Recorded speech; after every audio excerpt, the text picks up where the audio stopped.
I always say this, the blessing is in the movement. Whatever that movement is for you, it may not look like it's supposed to look. Right. Because if I would have stopped moving when I got the job at the Atlanta Board of Education twice, if I would have stopped moving once I got let go from Hot and V and then Streets, if I would have kept moving, I wouldn't even be sitting here to talk to you about it. So, but I also believe that everybody's journey is different. So what has worked for me is trying to keep moving, whatever that looks like. Right.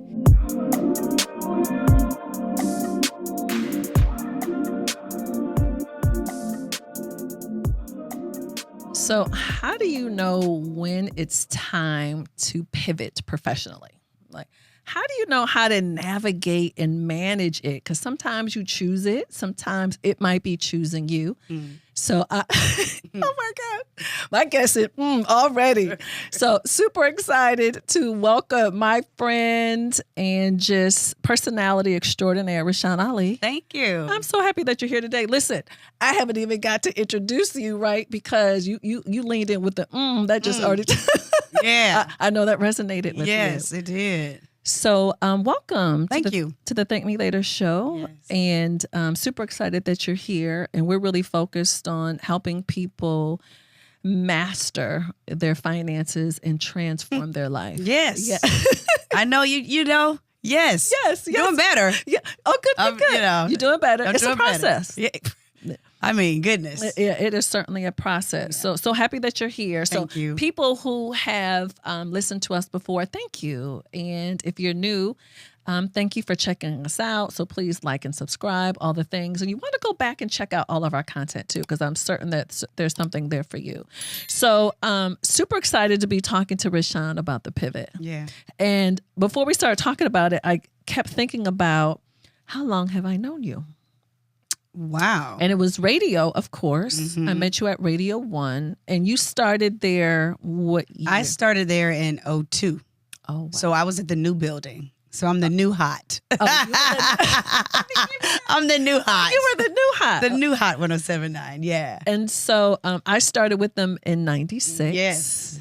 And I can remember when I first heard you. And let me tell you the reason why is I said, she smiles when she talks. Oh, yeah. You can feel your energy. And I was like, oh my gosh, she's articulate and she's together. And I said, oh my gosh, people don't understand how difficult morning radio is. My God. I said, she is disciplined. I'm like, this woman is so disciplined because you're waking up at That was for 4 o'clock wake up. 4 a.m. 4 a.m. Monday through Friday. Yes. Yes, every day. Yeah. It's a real thing. Yeah. And people think it's cute It is. and fun. Right. And it is so hard. It's grueling. Radio is hard. Morning radio is like you are called to that. Yeah. It takes a special personality to be a morning radio personality. No, like who wants to talk to people after you woke up at 4 a.m.? Right. And be the reason that they smile. Right. Yeah. And because you can't be like, I'm feeling funky and I'm having a bad day. Exactly. Like people have to want. And I'm like, I could feel you smiling. Yeah. And I just understood the work that it took. And I understand the complexity of personalities in Yes. radio too. It's a lot to manage that and be on it and read and articulate and fun and every single day. Every single day for a very long time. So, I think about everything in my career that has since happened. I mean, that has happened since my radio days. Radio is always my foundation, and I can do anything and get through anything because I did in radio. So, now that I've transitioned into other things, like nothing really, really phases me because I'm like, baby, listen, Got this. I've been hurt. Right. I've been, I love it. I'm so glad that I experienced radio in its totality like I did, from being on top and also being fired, not once, not twice, but 3 times. Girl, not 3 times. Yeah, or replaced. Okay. My morning show got replaced by Ricky Smiley, syndicated morning show. My second one got replaced by The Breakfast Club. So, we were the last of the real local talent when it came to morning radio. I mean, of course, you still right now currently Young Jock and Miss Shanika and Shawty, they're true to Atlanta, but everybody used to be true to Atlanta across the board. But we were the last like big morning show that represented Atlanta in that way. Yeah. So another thing about you that I don't know that a lot of people don't know about you is your first internship. So is it true that you were interning with Lisa Left Eye? Oh yeah, I'm like I've had so many internships. What are you talking about? Which one? Which one? Which one of y'all know? How it? Because again, we're talking about pivoting, so this all makes sense. That when I'm like, okay, so grew up in Atlanta, went to FAMU. Yes. Came back because I really wanted to go to film school. So I submitted to NYU, Florida State, American University, and those 3 schools, and got into American. Was very excited, flew up to DC, toured the campus. I'm like, oh my God, I'm going to get my master's in arts, the master in fine arts. Right. It's great. Right. But my mom was like, yeah, no. Yes, girl, but no. Yeah, and no, because I still don't have a reason why. Okay. She said no. It could have been because I had a boyfriend who I was very serious about at the time, who lived in that area. It could have been because she didn't know what film would do for my life, or that that was kind of new. That was 1997 when I graduated from college. I know, guys, I know I look great. Thank you. It's fine. Can't be possible. So, and then I wasn't one of those kids that would defy whatever was said by the parent at that time in my life. Right. I was still I was not as vocal as I am now. Obviously, I'm a grown woman, and I've learned to be able to vocalize and do those things. But it was, I've always placed myself on this pedestal, even growing up. So anything that was beneath that was less than average. And so I'm like, well, if my mom said no, then she must know something that I don't know. Right. But I still, to this day, feel very hurt by that. I mean, she knows this. We've talked about it. For sure. So this is nothing that she isn't aware of. And when I did ask her on camera, when we were on Sister Circle, another pivot, she was like, why didn't you try harder? That was her response. Really? That's old school parenting, though. Oh, for sure. Old school black parenting. Old school black parenting. For sure. So now my daughters are just voicing everything. Well, the reason why I don't want to do that is because you're like, hold on, shout. Hold on, bring it back. But we do allow them to have a voice respectfully. And I think that that is just you take what you can from your parents, good and bad or indifferent. Absolutely. Or build on or subtract. And that's one of the things that we do allow our children to do. Just please express, like, if there is something that you don't understand, please ask us why. So that was the plan. And so stayed in Atlanta. And then I had all these jobs, right? Right. From Fox Sports South, a show called Countdown to Signing Day. I worked at South DeKalb Mall in the music store. And then one of my friends who I grew up swimming with, she was working at an insurance company. That person, her boss was talking to the president of Left Eye Productions, who was saying, Left Eye needs a new assistant. Do you know anybody who's interested? My friend yells, the gentleman yells over to my friend, do you know anybody who's interested in entertainment? She's like, yeah, my friend Rashan's into all that stuff. Sure. So I'm living at home with my parents. There's not cell phones or anything like that. So I just come home from one of my jobs, and my dad had left a note, no texting or anything. Right. He left a note. It was written. Right. Hey, Fats, that's my nickname. Fats, Ida Hall from Left Eye Productions called. Left Eye needs a new assistant. So I looked at the paper. I know was you like, were like, what the what? I was like, but she burned down houses. I ain't finna do that. I ain't doing it. You're so crazy, girl. Something in my spirit. So obviously this is after the Andre Rison situation. Yes. Woo! A couple of years afterwards. So that was crazy. Here I am, new to anything when it comes to the industry. And then something in my spirit said, just see. Yeah. And the very next day, I knocked on her door at her home, and you got to be kidding me. 2 days after, I was her personal assistant. Now, mind you, I don't know. Listen, I'm a middle class girl, right? And I ain't know nothing about follow up and waking people up. I'm like, you ain't got no alarm clock. I gotta wake you up. I gotta make sure you in place. But I got it very quickly, and it grew me. Even though we only worked together like a year, it just grew me so fast. I'm 23 years old. That's I'm crazy. seeing and experiencing things, obviously, that I've never experienced, but then learning how to get things done, how to follow up, how to do certain things in that capacity, but also seeing someone who's the personality, the talent, and seeing what I say, God, I know that my time is coming. Not like that. I'm not a singer or anything like that, but I know that I'm going to be in the limelight. So I was able to see certain things, who to have around you, who not to have around you. Sure. You know, just how kind, you know, a lot of these celebrities are, but they get taken advantage of so much. I mean, we both know that For sure. well. And so one of the things she told me that I'll never forget was that, Rashan, you're such a superstar. You just got to figure out what it is you want to do. And I'm still answering that question because there's so many different things. But the second thing she said was, I really love having you around me because you're one of the only people that doesn't want anything from me. Yeah. Because I didn't need anything from her. I'm fresh out of college. Right. I'm supposed to be in film school. I'm traveling around the world with Left Eye. Right. In a limousine. I was like, whoa, we just went to, you know, I'm up in crustaceans and I'm at a fancy restaurant in New York. I'm like, baby, the fanciest we got was a Red Lobster on Candler Road. Right. So, you know what I'm saying? It was home cooked meals for me. So I never experienced any of that. So it was great, you know, for me to experience that. And then I later went to work for the label. So yeah, LaFace Records. What I appreciate about what you're saying is even having the maturity to know to kind of stop and take some of that in and ask for some direction. Yeah. Because I think a lot of times we get in these positions and we're, you know, our head is just spinning back and forth versus saying, you know, Lord, show me, ground me, you know, whatever it is, keep the right people around me. Yes. Like to be able to get that lesson, most people don't get that exposure for that. They don't.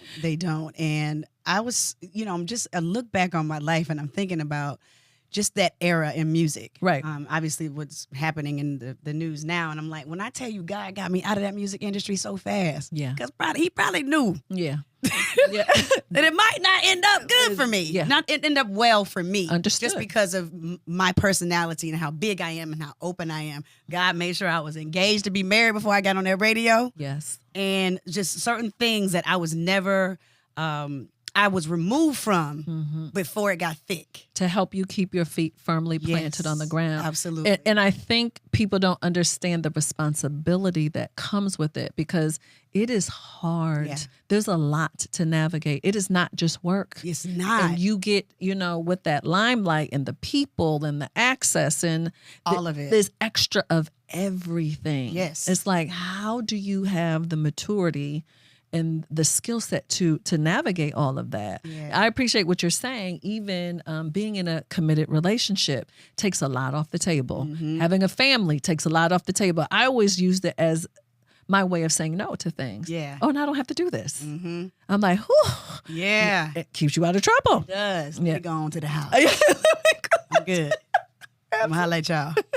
Dang, I know that was fun, but I'm going to go on to the house. I know it. Yeah. So pivot. So school. Internship. Now you're at LaFace Record. Yeah. Now you transition out of that, and your next pivot is. What was my next pivot after LaFace Records? So I forgot to tell you that I worked at the Atlanta Board of Education in the Accounts Payable Department. I don't even like math. You know I don't like math. Listen.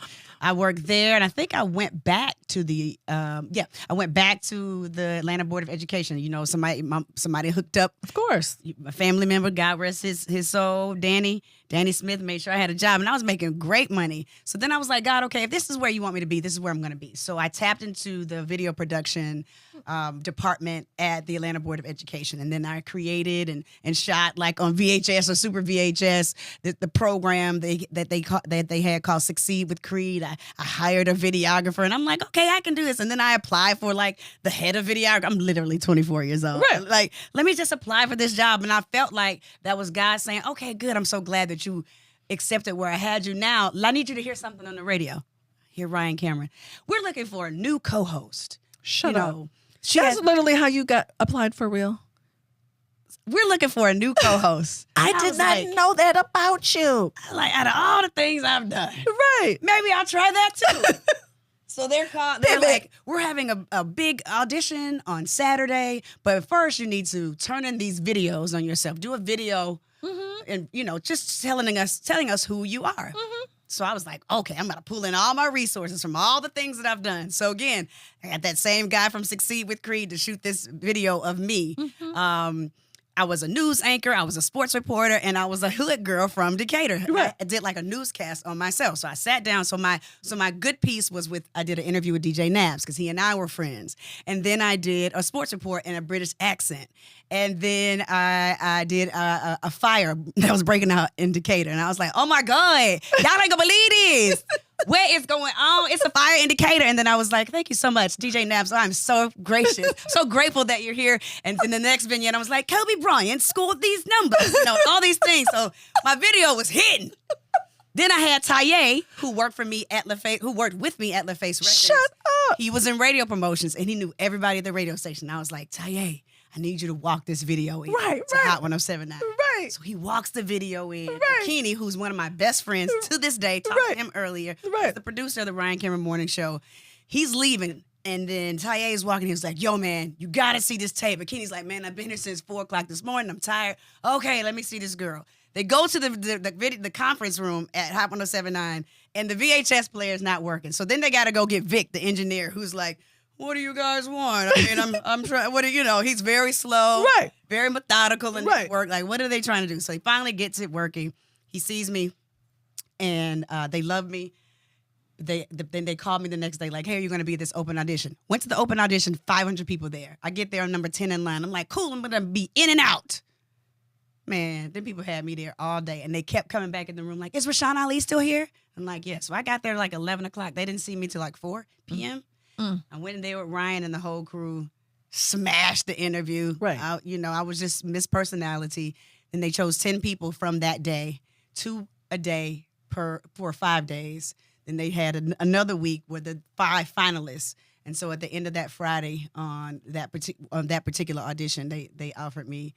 I won the contest, and it was like the city of Atlanta had to vote and all these things. And I'm like, I'm fresh off of college, I'm fresh off of FAMU, and then I'm from the city. You don't start your career in the top 10 market. That is just unheard of. Never happens. It never happens. So for me to have all of my career been here is such a blessing. So one, along with my girl CJ, but I was kind of like the person that was in the studio, kind of like, I don't want to say the main co-host. We were both co-hosts, but the main co-host, for lack of a better term, in that regard. And we eventually went to number 1, and I would definitely say I played an integral role in that.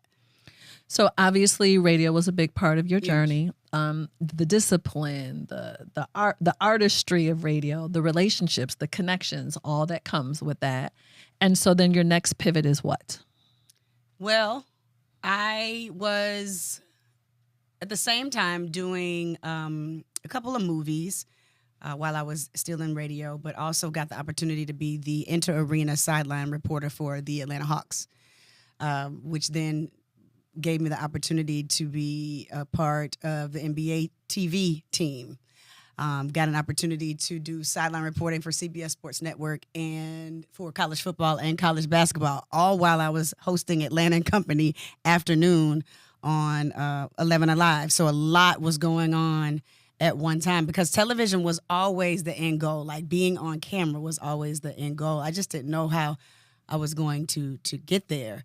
So when radio ended for the second time, when I was on Streets 94.5, so the first time Ryan left Hot to go to V, then I became the host of the A-Team Morning Show until they bought in the Ricky Smiley Morning Show, which is still on air to this day. So at least, when you got let go, you had the people still there. Right. So it was a solid move. Right. That's just, it's a financial, it's big. It's all business. It's all business. Yep. It was all good. I had a chance to talk to Ricky on my own podcast, and I had to remind him, hey, man, you still my job, boy. Right. So so Radio 1, and then I got an opportunity to go to V to be back with Ryan on his afternoon show. That lasted a year. I had outgrown him because I had become the host of my own morning show. Absolutely. So then I was, and no disrespect to anybody that does traffic or anything, I was like a sidekick, and I was doing traffic, and I was like, this ain't It's a step backwards. Not where I was. This is a step backwards. A step backwards. Definitely. Yeah. So I did that for a year, and I was like, yeah, this isn't me. And so you can see on YouTube the day I left V103, because I want to explore my acting. I want to explore all these different things. The day that they let me go was the day I was about to quit. So it worked out in my favor. Right. And I got a chance to come back the next day. When you get fired from radio, you get walked out the door. Oh, for sure. Yeah. They gave me the opportunity to come back and speak my truth. It's because Ryan and I are close, too. Sure. And I think that he trusted that I wasn't going to go rogue. Right. And they did. And it still gets a lot of views to this day of like the day I left V103. But that was a great, it was a great experience because God told me not to go there.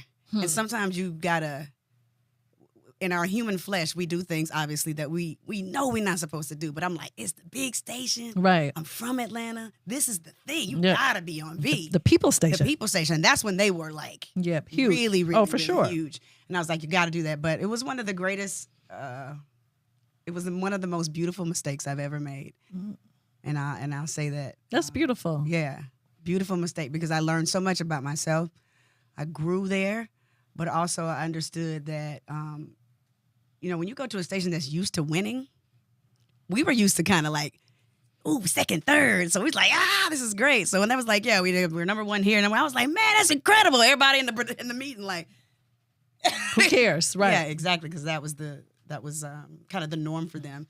So after that, that's when I went back I went to Streets. Steve Hegwood is the owner, and Wayne Brown, before he passed away, he was head of sales, or he was doing something. He was the general manager there. Right.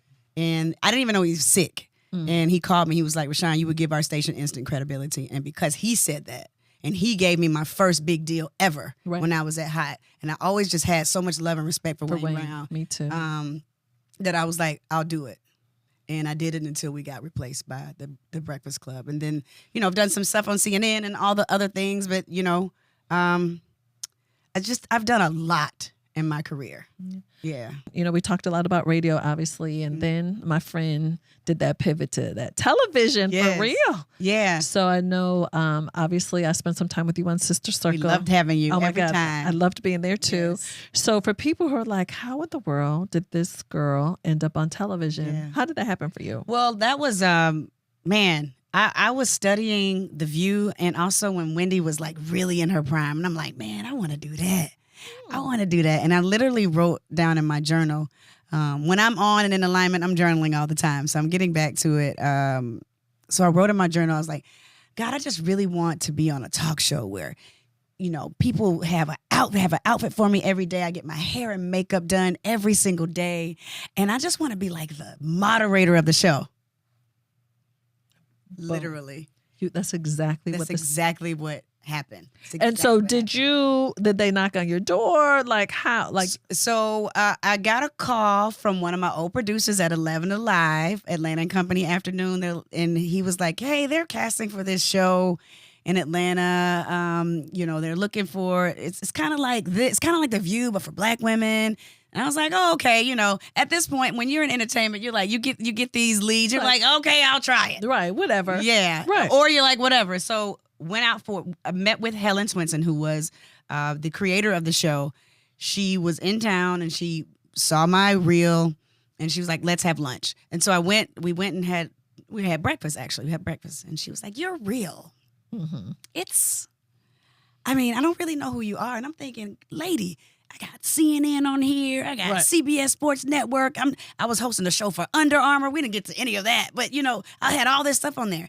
But when I look back at it, she was the first person that tell me that she didn't know who I was from my body of work. But I was so concentrated on being the Black version of Erin Andrews that I was not anything like who I am. So that show, we shot the pilot one in 2017 and we got greenlit in 2018. It took a whole year. But being on Sister Circle, I was like, I get to be. Welcome to Sister Circle Live. We're so happy that you're here today on our trending topics this morning. But I also could be like, hey man, you ain't gonna believe this. I could be myself and not question that other part of Rashan. Because one thing happened to me in radio. it was somebody made a comment. This is when you would read the blogs. Rodney Ho had a blog or in the newspaper. And somebody said, Rashan doesn't know if she wants to be proper or ghetto. And that thing stuck with me.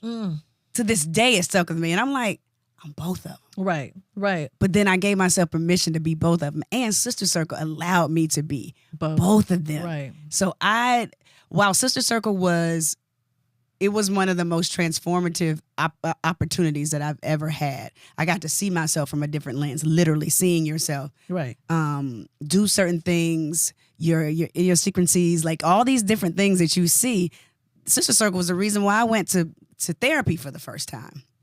It was just, I got to really see myself, and then dealing with all of those personalities around me. That was... Wow. That was... And that's live television. Oh, yeah. Yeah, that's work. That's real work. Right. And then we were still working off of our pilot contract. They never renegotiated our contracts. We did not have a hiatus like most talk shows. So we are just literally working. And we had 10 days off. 10. So nobody can talk to me about working hard. Ever. I know how to work hard for everything that I've gotten. Yeah, I came from a 2-parent home, very Cosby Show life. Yeah. But I worked. Right. For everything. Nothing was given to me. I worked. But now I have had opportunities. For sure. That have presented themselves because of the positioning with my dad and my mom and all the things that they were able to do. But I worked for everything that I had. I love that. And so lastly, now this transition to TPS, Tyler Perry Studios. How in the world? So in 2020, when the world, did what it did, and with COVID, Sister Circle got canceled. And at that point, I was like, great. Right. Seriously. Sad and happy. Listen, I was 24 hours. I was like, man, I can't believe they did that to us. And I was like, man, I'm really happy that I don't have to. That obligation. I felt like I had to have not only the energy to do my job, but also the energy to try to keep everybody together. Right. And the cancer in me, and the person that, I had a journalism degree, so I had to really just try to make sure everybody was good. And I think a lot of that was self-imposed. Like, I was like, I just want to make sure everybody's happy. I'm in a good mood. Let's have a great show. Right. And that tore me, it emptied my entire cup. So when it was over, it was fine. So then Ryan Cameron got sick. We got let go on a Thursday. Ryan Cameron was in the hospital, got sick. This is very well publicized. Everyone who follows him knows he got really, really sick. And I reached out to the radio station. I said, if anybody needs to fill in for him, it needs to be me. I was like, I'm still his girl, and I'm from Atlanta. And people want that real. They don't want that other stuff. They don't want the fluff. They want you to tell us what's going on with Ryan, who's going to hold it down personality-wise. So literally that was a Thursday. Derek Harper called me on a Sunday night. I was on air for Ryan on that Monday. And I stayed on the air for like 4 months until he was able to heal me. And I did it from my front room, like the front, because everything was digital. Right. Did that, and during that time, I told my acting agent, I was like, let's go full throttle. Let's go. Let's keep going. And I got an opportunity to audition for Sisters, and I landed a part on Sisters season 2. They brought us into the bubble, so that's when Tyler had the big bubble. Right. And I was on campus for 11 days, and it was like amazing. Right. And then we finished shooting that, and then I got another opportunity to audition for a new show called All the Queen's Men. So 2 things. There was 2 deadlines on the audition, and I was like, oh my God, which one is this? I was like, let me just do the earlier one. So I did it. My husband's doing the audition with me, and he's acting like a girl in the audition. And I'm like, oh my God, this character's interesting. And I did it really fast. I was like, that'll be the role I booked, because I'd rushed it, and I don't know which one it was. Booked that role. Agent called. She was like, you got the role, but there's a caveat. There might be some nudity. I'm like, well, what kind? Mm-hmm. And so having to call my husband, because I couldn't say yes. Of course. Without asking him how he felt about it. Because one of the things that he said, like, hey, you're doing this acting thing, just please promise me that you'll never, show your body. And I was like, yeah, never, until the opportunity comes up. Right. But then you learn that having an intimate scene, what you feel comfortable with. So you have intimacy coordinators and all that. So it's all above ground and everything's fine. But when it's all new to you, it's different. So we went into the bubble for like 30 days. Wow. Best time of my life. I ain't got to worry about cooking for nobody. TPS. Baby, let me tell you something. Mr. Perry, when he put us up in the officers' homes on campus. Yeah. Because it's a military base. Yeah. I was just like, this is, I want to do this. Do I have to go home? Baby. Right. They were like, Rashan, what's a wrap on Rashan? I'm like, I ain't packed yet. But that was incredible. And we came back for another a season in the bubble. And so obviously now, since the pandemic has lifted, we shoot just regularly. But that show, that opportunity, that moment has changed my life. It really I love has. that. Tyler Perry, no, he be... Baby, let me tell you something. Listen. Mr. P, thank you. Come on, Mr. P. Yeah, Mr. P, thank you. Thank you for sharing that. Yes, thank you. And so as you're talking to the person, I don't know if it's the woman, whoever it is, who's afraid of the experimentation, who's afraid to try. Because, as we become adults, people start kind of giving you the side eye. When they're kids, you're like, try it all. Yeah. You think it's, you encourage children to experiment. As we get older, it's just like, nope. You got to pick. Yeah. And I don't subscribe to that. But what advice do you have for the person who's kind of holding back from trying? Well, I always say this, the blessing is in the movement. Whatever that movement is for you, it may not look like it's supposed to look. Right. Because if I would have stopped moving when I got the job at the Atlanta Board of Education twice, if I would have stopped moving once I got let go from Hot and V and then Streets, if I would have kept moving, I wouldn't even be sitting here to talk to you about it. So, but I also believe that everybody's journey is different. So what has worked for me is trying to keep moving, whatever that looks like. Right. And, I'm as I'm telling you this, I'm also hoping that it's bouncing back to myself where I am at this juncture in my life. For sure. To move. Mm-hmm. To move a little more. So what I keep thinking about, knowing a lot about you, knowing a lot about entertainment, I'm just like, tell me, what does that mean for you financially? So it's like, because you're trying different things, right? Yeah. Your look was just like, girl. Keep some good posture. Yeah. Girl. It's very tough. It's very tough because well, first, let me just interrupt you a second. I think people always make these assumptions when you're in our industry that you are just getting paid like $1 bajillion. No. And it is not true. It is totally not true. My first year in radio, I made $25,000. That was my salary. Say that again. My first year in radio, okay, I made $25,000. Yeah. Because we split. They wanted one co-host, but then they ended up hiring two. So we had to split that salary. Then a couple of years later, I got $43,000. And it didn't really change until I became the host of the A-Team morning show. And then that was cool until it wasn't. And I was the highest paid personality on Hot at one time. And I mean, life was like, I was like, man, I'm out here. I'm doing all right. Mm-hmm. But then I was doing so all right and I was undisciplined that I have zero to show for the time that I was doing all right. So when I got let go, I tapped into my 401k. And back then they used to match to keep our daughter, who was young, who's now a college student. She was very young, to keep her in the private school that she was in at the time, or daycare, because that, you know how expensive that is. Oh my gosh. And then my husband at the time wanted to start a business. Okay. Whoa. I don't think I ever knew that.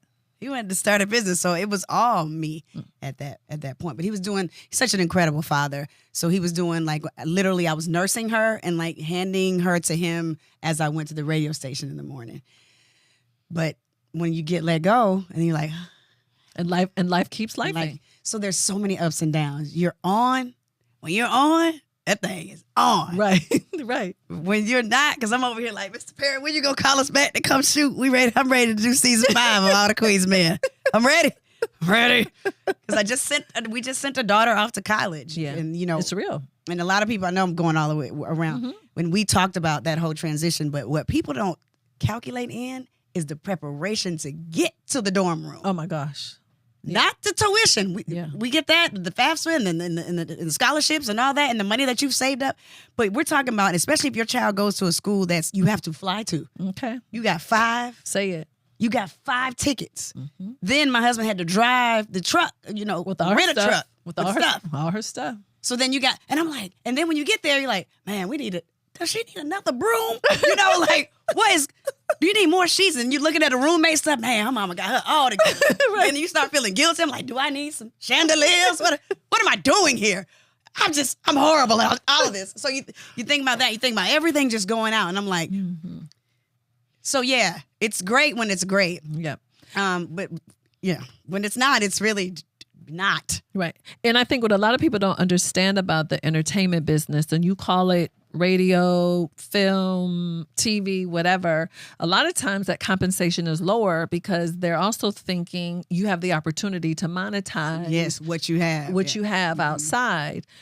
For people who know how to do that. Right. But it's like, y'all don't understand. It's real work. You are still getting up at 4:00 in the morning or whatever crazy hours, but it is not always in alignment. And so I think but I think some additional pressure comes with that though. Yeah.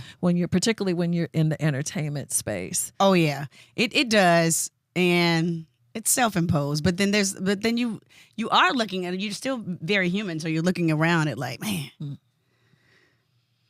they're doing this or they're doing that. So you got to keep that tunnel vision because, you start looking at people. Comparison is the thief of joy. You can't do that.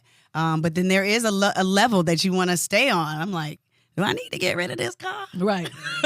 Because this payment it's a lot. And so when you think about pivot, because you and I have been in this same space, I have chosen some of my pivots and I have been forced into some of my pivots. Tell me about your experience between the two. Do you think you've reacted well to your forced pivot? Yes. Oh, I love it. You didn't even hesitate with that. Oh, I love that. I think so. I'm one of those people that for a long time I was very non-confrontational, wanted to just kind of, I'm a reform people pleaser, all of those things, and just trying to stay in those spaces. And I think when it's time to move. Right. Innately when it's time to move. But sometimes you just, you're waiting a little too long. So let me go ahead and help you out with that transition. It's a little encouragement. Yes. Yep, for sure. So lots of prayer during those transitional times. Right. Prayer, yeah. And I also think, too, as someone who's been forced to pivot, too, it's an opportunity for us to have kind of this air of curiosity. Because a lot of times you just feel pressure, stress, like, oh my God, versus,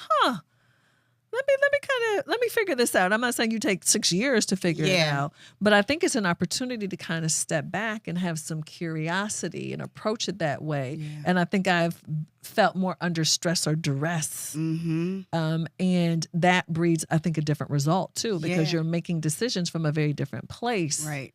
But the thing about it is like, when you are making decisions from a different place, like you still got to get to that place to make the right decision. So this life thing, this journey thing, it's just okay. I'm just trying to be in alignment so I can stand in the blessings of what I'm supposed to have. And then there's so many times when we're just misaligned, and you have to change your behavior. You have to change certain things, and that's what I've just been doing lately, trying to change my habits and really be in alignment with the will of God on my life. And I am literally still trying to figure that out. So when people have been asking me recently, what are you working on, Rashan? I'm like, myself. And everybody's like, they're taken aback when they say that, because of course, in social media, you show up a certain way. Of course, I'm going to brag on my kids. And if I'm out and I'm going to do my favorite glasses and my favorite little lip gloss, I'm going to be looking fly and cool and all the things. But a lot of times recently, I've just been battling to make it to the next hour, the next day. And you've always been so honest. That's one thing I appreciate about you, how honest you are, because I think it's harder when you're somebody like you, when it's, because I could pull you up on Instagram now, I'm like, oh my gosh, she's fabulous. Yeah, she's doing all the things. It's amazing. And it's just like, a lot of days, girl, I was crying this morning. just not feeling it. Yeah. Just this morning. Just this morning I was crying because I got a note about my podcast, which you've been a part of.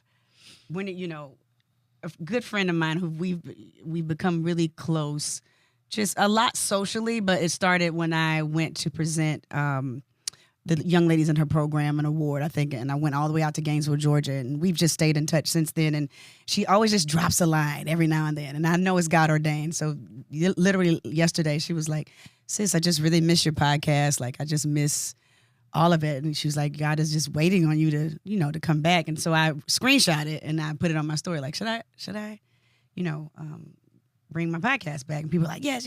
And then one of my former producers from Sister Circle, Andrea, she was like, she's not just saying that. It's like people really do miss your voice. And I was like, the money. I was like, how much money I've pushed out. Yeah. And you can have the most beautiful content in the world, but you don't have nobody working your back end. You just putting out free content. Say that. And so, it's like, it's beautiful. And then I think it was so beautiful that people didn't think I needed any help. I was literally, for those seasons that I did my video podcast, I was just shelling out money. Right. And then I looked at, I'm like, the math ain't mathing on this. If it don't make money, it don't. Right. Make So sense. I have to reimagine what my podcast is looking like. And that's and so when she wrote that, I was like, damn, it just, the tears came. And so it's very ironic that I'm actually in here today. Talking. Where it all started. Right. When we first brainstormed about my whole idea for Cool Sora, the brand. I loved it. And I'm just like, ooh, somebody needs to tell the story. Yeah. But I appreciate you saying that because you're right. It takes more than just a good idea and good content. Yep. And then what will happen if you look up and it will become a passion project. Yep. And, I've had to have that conversation with my husband to say, you have to know what phase you are in your life to know, can I afford, and that's financially, time, all the things, to commit to something at this point in my life, because you may still be in that phase of, if it don't make money, it don't make sense. Right. Or are you at the phase where like, check, money, check. So now I can kind of play in this area. Yeah. You have to know what space you're in, because you'll look up and you'll be like, yeah, this ain't the math ain't mathing over here. And and then I talked to a spiritual friend earlier today. And she was like one of my first guests on my podcast. When I first got the news that Sister Circle was greenlit, I was interviewing her, and just a great sister. And she was like, God is waiting on you to come back to it. There's somebody waiting on you who's watching you and waiting to see what you're going to do with all of this that you have. Right. And I was like, the blessing is in the movement. So well, maybe. I can't wait to see what you're going to do. And more importantly, I can't wait to see you approaching it knowing the back infrastructure support that you have to have. You to got to do have it. Yeah, because talent is not your issue. Getting access to people is not. That's not Check. You got all that. End. It's all the back end. Who's creating your shorts? Who knows the algorithms of YouTube and Facebook and all those things? Who's out there selling? Right. Who's out there selling? Yeah. Right. So I had huge viral moments, like with Jamal Bryant, like when he was talking about growing marijuana on the church grounds. It was everywhere. Right. I mean, from the shade room, I like to everywhere, and I'm just like, right. Show me the money. That was it. Right. That was it. It was a viral moment, and it was great. It got eyes. Right. It's not enough. Yeah. And that sometimes it's just not enough. I've had eyes. I've had eyes. Yeah. For You're a used to long that time. too. Yeah. Yeah. So, I guess I have to just be in prayer about it to see if it's even something that I'm supposed to be doing. But. Well, I'm happy we're talking about this. Just I'm thinking about someone who's going to listen to this and just kind of going through something similar. It's just like, how do you know when it's time to flip it into something else? Right. And then what wise counsel do you need to seek, outside of you to get the appropriate perspective? Because, sometimes you can just be so close to it. It doesn't make any sense. Yeah. So just kind of be thinking about that. I will. Like who you should be, talking to, who you typically may not be talking to, who can be like, hey girl, have you thought about XYZ? Right. I just thought about somebody. I'll tell you off camera who I think you need to talk to. Okay. Sounds good. I wanted to pivot real quick. Just going way off script with you a little bit. So one thing that we have in common, well, we have a few things in common. First of all, that pink and green, I see you, soror. Get into it. We're both swimmers. Yes. And so, like, Black girls swim. Yes, we do. Okay, say it. Black girls do swim. And okay. I'm like, you went to FAMU on a swim scholarship. I did. What in the world? Exactly. That is so crazy to me. It is. I'm like, I didn't know FAMU had a swim team. Yeah, not anymore. It's the only HBCU that has a swim team now is Howard. Howard, right. It used to be Tennessee State, North Carolina A&T, us. I mean, it was a nice group for a while, but swimming is going to be one of the first sports that goes when it comes to budgetary cuts. But yes, I started swimming competitively. I started swimming when I was 3. My dad was the swim coach, the neighborhood swim coach, and I started swimming competitively at 5. And back then, a lot of little girls weren't swimming, so I would swim against the boys, and then more girls came and. We formed a relay. We broke records. All 4 of us got scholarships to swim in college. 2 of us went to FAMU. 1 went to Georgia Southern, and 1 swam at Howard. Swam all 4 years at FAMU. Mm-hmm. All 4 years at FAMU. And our swim season was from August to February. That's crazy. For 4 years. Mm. So not only was I a student athlete, I always tell people I lived like at least 4 different lives simultaneously at FAMU. I was a huge sorority girl, step master. I was a leader on campus. I was on Miss FAMU in court. You know what I mean? I was on the local radio station. I was a host of a local entertainment show on the ABC affiliate in Tallahassee. And what else did I do? Movement. Yeah. I'm constantly movement. I was always doing a lot of things. So I think it was a preface to how my life was going to be. Random question. Do you open water swim? So I don't really love open water swimming. So I've done a couple of tries. I know that you're a triathlete. So I've done 3 tries. I don't love open water swimming at all, especially in the lake. Yeah. You go swallow that water. It's nasty. It's a little murky. It is so nasty. And because I'm a strong swimmer, navigating through all the swimmers that aren't strong and getting to a good position, get into position. It's work. That's a lot of work. It's a lot of work. A lot of effort. So I love when I get out, I'm like, I'm number 2 out in the water. As soon as we get on that bike, they go. I love bragging like I'm a Black girl out the water first. Fantastic. But yeah, I love that I have that and I love to show that off that I can swim. And especially when I go on vacation, you're in the water with everyone else. I was like, let me put a little backstroke. I'm a little butterfly. I know you looking. But you're looking there. Definitely. Is that why your hair's short? No. Well, my mom always had short hair. Right. So I was always really enamored of her. Yeah. Enamored of her hair because it was always together. Right. My mom's hair was always together. So I grew it. The first time I cut my hair was in 10th grade, like this, but the 10th grade, the 90s version of this. Right. The T-Boz version. And then I let it grow so I could have some hair under my cap when I graduated from high school. Freshman year at FAMU, I cut it off again and let it grow so I could have some hair under my cap for senior year. And then after college, this is it. Yeah. So back to the whole sports thing with your love and passion of sports, professional, college, otherwise, being a collegiate athlete. Can you imagine Rashan Ali being able to have NIL deals? Man, I don't even know what that's like. And now that I see so many women and not just basketball players, like women are getting paid, softball players, soccer players. I'm like, volleyball, gymnastics, all of it. Killing it. Man, that would have been incredible to just get a little something. I wouldn't need much. Let me get about 2 stacks. Right. Right. For then in the 90s, that's major. A lot of money. That's a lot of money. Are you pro NIL? I am. But I think it has to be. Now you got these kids like sitting out because the coach said he was going to give them $100,000. Right. Didn't get the money. Now you taking a red shirt. You're going to enter the portal. It's changed the game tremendously. It's all business. It's all business. All money. But now the NCAA is getting the taste of their own medicine. Absolutely. It's really what they're doing. They have put these young men, and I'm going to just talk about football. They have used their likeness and image forever. Eons. Yes. And then you can't even get your Heisman Trophy because they're accusing you of taking money. Right. So you just getting your Heisman Trophy back, Reggie Bush, and now you get to sue the NCAA and you suing your old school. Right. Because that was horrible. Absolutely. Everybody was getting paid. So this man, even if he took $20, even if it was $1,000. Right. What he did for the school. Yeah. What he did for the sports. the money that he brought himself, Yeah. because he was huge Oh my gosh.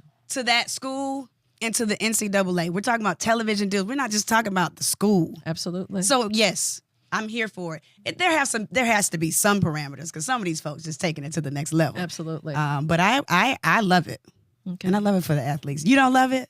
I love everything about it. Yeah. Yeah. I just, it just reminds me of the music industry. I mean, Yeah. people in the music business have been monetizing their name, image, and likeness, and they can be 15, 18, 20. There's no age on that. So I get that. So music has adjusted. I think sports now needs to adjust to what this means, where it's not a distraction. Yeah. Because certainly you still are a student athlete and you still have to perform. So it's like, you doing all that, you making commercials and this and that, Yeah. you know? So, and this whole transfer portal, you know, I had my oldest son, my youngest son ran track for Texas A&M. And he always said to me, Mom, if NIL was out when I was a student, you would not have been able to tell me anything. Yeah. There has to be a transfer of power with parents. I agree with that, because you take a kid who has never had anything. Yes. And then you drop $150,000. Literally. And you're still in college. Yes. You like, You're making more money than your parents, more than Right. likely. Of course. and The whole household. and possibly your professors. You know what I mean? No question. Exactly. So I do think that there needs to be some stipulations on it, but how are you gonna, like, Right. it's out there now, but then you have coaches like Dabo at Clemson who really hates NIL, but you losing out on athletes, because these athletes are like, so are you going to allow us to? Show me the money. Exactly. So now they're going to Georgia, and they're going to Texas, and they're going to all these other places, and you wonder why, Clemson not had doing a couple. as good. Exactly. They had a couple of years where they haven't been doing so well. I think they're on, coming back to life now, but like he's going to have to get with the program if he wants to compete with the Georgias and, well, not Alabama anymore. Yeah. just playing. Too loud. So my last comment about NIL, what do we need to do to make sure our HBCU students have a seat at the table for NIL? Ooh. Well, I think we just have to make sure companies are aware of the talent that are at HBCUs. Now, we have to, historically, that's where Black players went to college, Right. and played. I mean, FAMU has a national championship. Like, this is where the players came from. Right. Obviously, it's not like that now. Right. But there are a lot of players from Division I, these big schools that are going back to play at HBCUs after they see there's a whole bunch of U's right here in this position. Right. You're not going to see the light of day. So now they're Right. going back to HBCUs. So I think just the awareness and people giving HBCU athletes a chance. I know there was a hair company that gave the cheerleading squad at FAMU an NIL deal.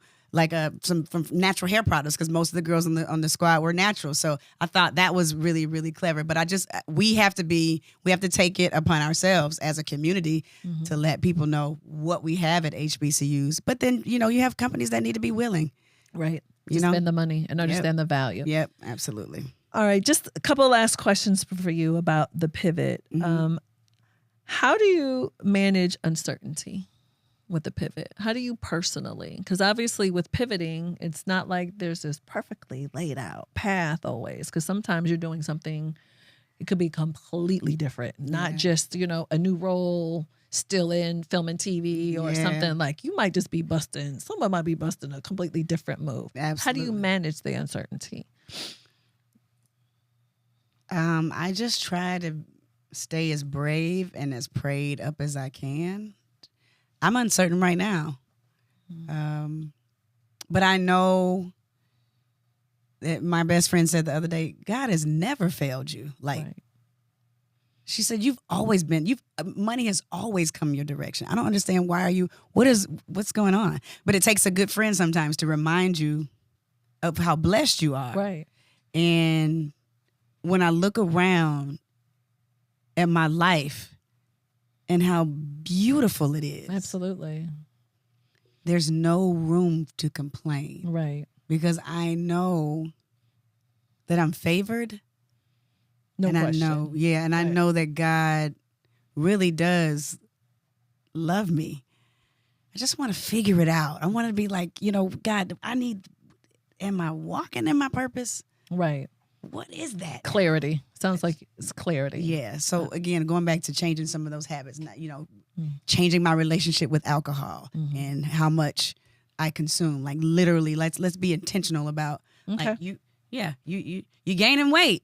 It's perimenopause, but what have you done to get to this point? Right. We know the science behind how women are changing in the age that we're in. Right. But what have you done to contribute to how you feel, right, how you look, how you're showing up, your lack of focus? What have you done? So I had to take a long, hard look in the mirror, right, and say, let's change some things. And so I think with that change, I've been able to be a lot more clear. Okay. I still don't have the answers, but I know that I'm allowing myself to be in alignment to the gift. Sounds like you're preparing too for the next level. So the word of this year that has been, what has been the word that's kind of like driven my entire 2024 is available. Been available for my children through their transitions from high school to college, birthday party, traveling, right, graduation parties, getting ready for college, softball tournaments, all the things. My mom got sick. So, being a caregiver, and now like thinking about like that's about to look a lot different with my parents soon. So you have one child out, now you have a child, not a childlike parent, but the world's reversed. Absolutely. And so, dang, my dad's calling me right now. I'll call you back. I'll call you back. Okay. So available. I love that. Last question. When I think about pivoting, I think about the support that a lot of us need. And I think about you've been married 22 years. How long? 22. Shut up, girl. Yeah. Oh, I love that. Talk about the support that you've gotten and needed from your husband in your pivots. Yeah, I mean, I think that, he has seen, obviously he's seen all of it. But I am a Cancer, and I retreat too inside. When's your birthday? June 24th. Okay. Yeah, I'm full on. Well, I get a little Gemini too, which just gives me the up and down. But love to the Geminis. My mom's a Gemini. But he has always been one of my greatest cheerleaders. To tell me how dope I am when I just don't feel dope, or tell me how beautiful I am when I'm like, you don't see that? He's like, is that cool? Yeah, you still like that? But having someone who is such an incredible father as well. My daughter seeing a really strong Black man in their household, also knowing what it feels like to be loved by a Black man. They have, baby, you have it. Yeah. He has set the standard of what that looks like. And so, and him loving me in their presence too. We are, he gonna give me a kiss. He might slap my bottom, you know, but they see the affection as well. So all of that is support for the whole woman, not just the career woman. I appreciate that. Yeah. I love that. Yeah. So finish this sentence for me. If you blank, you will thank me later. If you move, you will thank me later. Oh, I love that. I'm going to take that advice. Yeah. Yeah. I really love that. If you move. And that's moving in your career, moving your body, moving your mind by reading or listening to audible books. I love that. Movement of trying to be a better version of who you are right now. You're never too old to learn. You're never too old to try something new. Right. So I don't know what my next move is. You might look up and I'm like, Janai, you ain't gonna believe it. Man, they got me down here and I'm over here. Remember the $1 million we talked about? Finally. I love that. Yeah. So people who want to follow you and all of that, how do people know what Rashan Ali is up to? I'm at Rashan Ali everywhere. That's it. No easy. Dots, no underscores. It's Rashan, RASHANALI, everywhere on Instagram, Facebook, X. I'm really not a TikTok person. I think it's a little different. Yeah, girl. I think my name on there is a little different. It was just too much to take on. Don't say less, as my son would say. Yes, I get it. Say less. Too much. Anything you want to promote or mention while you're here? Or you like, girl? Well, I don't know when this is airing, But the new season of All the Queen's Men is coming out soon. Okay. Yeah, so that's season 4. We're really excited about that. Oh, I love that. Yeah, I'm excited about that. I love working it. I love my job. Come on, Tyler Perry. I love Mr. Perry. Come on, Mr. Changed my life. I'm ready for me to change my life again. Come through, Tyler Perry. Come on, Mr. P. Come on with that. No, with it's been that great. It's been a season. great experience, though. I love will say that. It has that character, which is she's very promiscuous and she's all these things, but she has really helped me come out of my shell as Rashan Ali because she's completely different than anything that I've done. Been very safe in my career. Sure. She's not Right. at all. Right. So she's helped me grow and be like, I don't care what none of these people say. I love that. Love that. Thank you, Rashan. Oh, thank you. I appreciate you. Honesty and candor and coming over here and spending some time with us. We're going to help somebody for real. Absolutely. Yeah. Thank me later, guys. Yeah. Thank her now. Y'all can thank her now. Yes. So you all can, continue to watch us. Thank you for watching the Thank Me Later show. And you can follow me on social media at Jini Thornton and TML Money and all of the things. I'll see you all next episode. Thank y'all very much. Bye, Rashan. Bye. Thank you, Jini.